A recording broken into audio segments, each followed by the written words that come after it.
chapter 8. Whoop, whoop. And if I'm not mistaken, last set of video notes before spring break? Yep.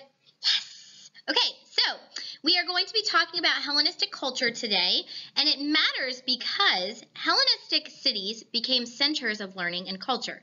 Philosophy and the arts flourished, and new discoveries that were made are still important to us today. All right, let's go ahead and get started. Okay, guys, let's start this off with the Hellenistic Arts. Now Miss Lewis is laughing at me. Do you hear her laughing? Ignore her.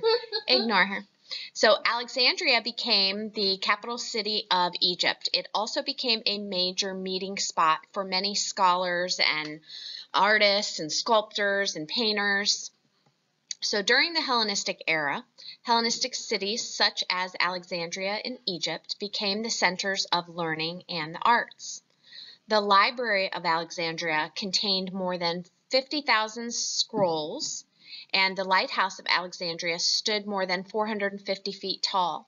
If you remember from Lesson 3 video notes, Ms. Hodges was explaining to you about how the Library of Alexandria burned down, and that was a real shame because it contained so many artifacts in it that are now lost since it was burned down.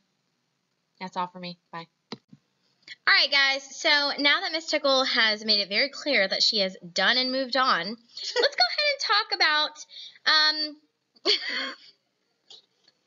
real life emotions here, people. That's what I'm going to tell you about. All right, so specifically, let's talk about Hellenistic sculptors and painters. So these people created their works to reflect people in a more realistic style, even showing emotions such as anger and sadness. Now, in classical Greece, their sculptors, they tended to show what the perfect human would be like, but here we start to see a shift during the Hellenistic era, and they wanted to show true emotions. We're not happy all the time. We are not perfect, right? So, start to see real emotions, more realistic here. All right, Hellenistic writers. So, these rulers supported talented writers, although very little survived today. So we don't necessarily have a lot of textual evidence. Is that a word? Textual works, yeah. Good. It's good. Textual evidence, guys. Okay? So we don't have a lot of evidence to show that, but little does exist. Epic poems and comedies were very popular and told stories about common people. Remember, we start to see the shift. We want realistic stuff. And write on your paper the two different kinds of comedy. Comedies, duh. Never mind, moving on. All right, next we have Apollonius of Rhodes. Now, this man was responsible for writing the epic poem Jason and the Argonauts. Just a little example for you.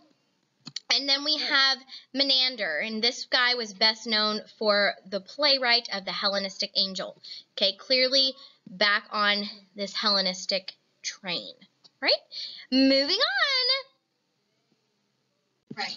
All right, guys, so we want to talk about some thinkers and talk about some developments that are made in ancient Greece about philosophies and thoughts. And remember, philosophy is going to be the love of wisdom.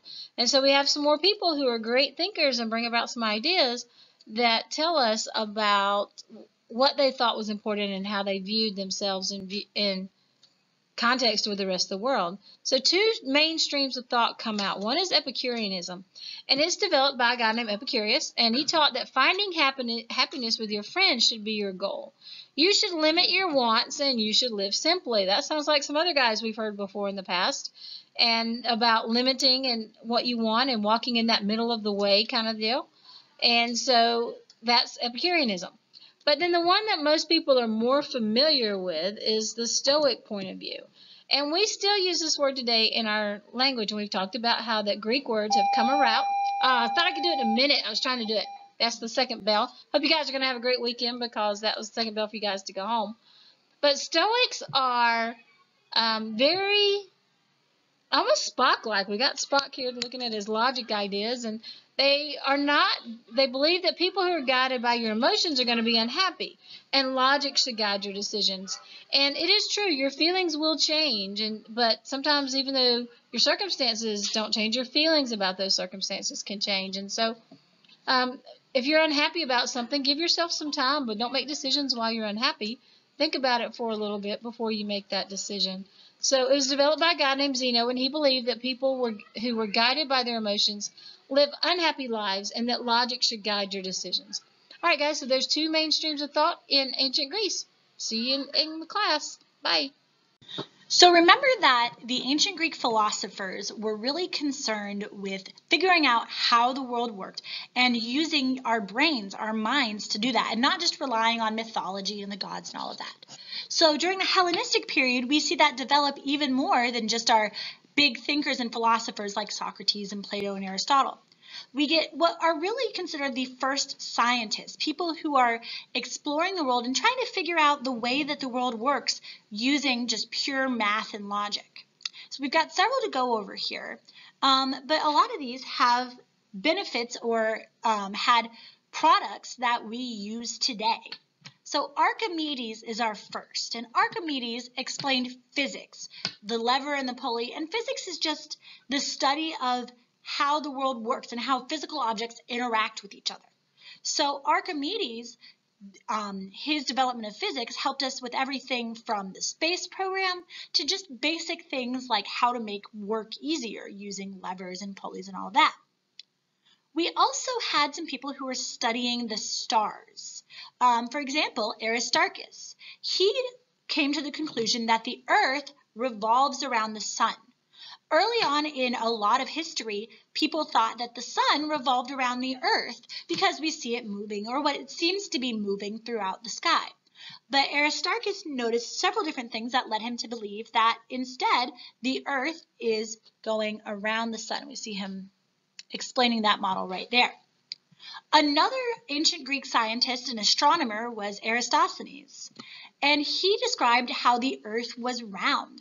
And he did that by looking at horizons when you're on the boats, looking at shadows and all sorts of things. So this myth that ancient people thought that the Earth was flat, that is false. People knew from even the ancient Greeks that the world was round, based on pure math, science, and logic.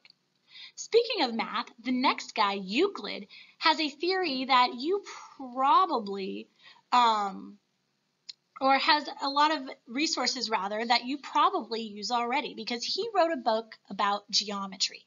So when you're studying angles and you're studying shapes and all sorts of things like that, Euclid was the first scientist to really write down how those things relate and how those angles and all of that interact with each other.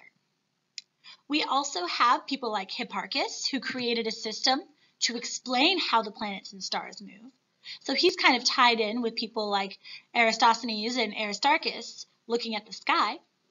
And people like Pythagoras, who established the principles of geometry. So Euclid and Pythagoras kind of worked together with that math. Now you might have already used something called the Pythagorean theorem. This is very familiar when you're trying to find out the length of one side of a square. A squared plus b squared equals c squared.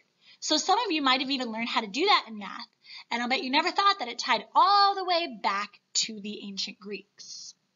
Our last person on this slide is Hippocrates, and we talked about him a little bit in the first section where we looked at Greek accomplishments.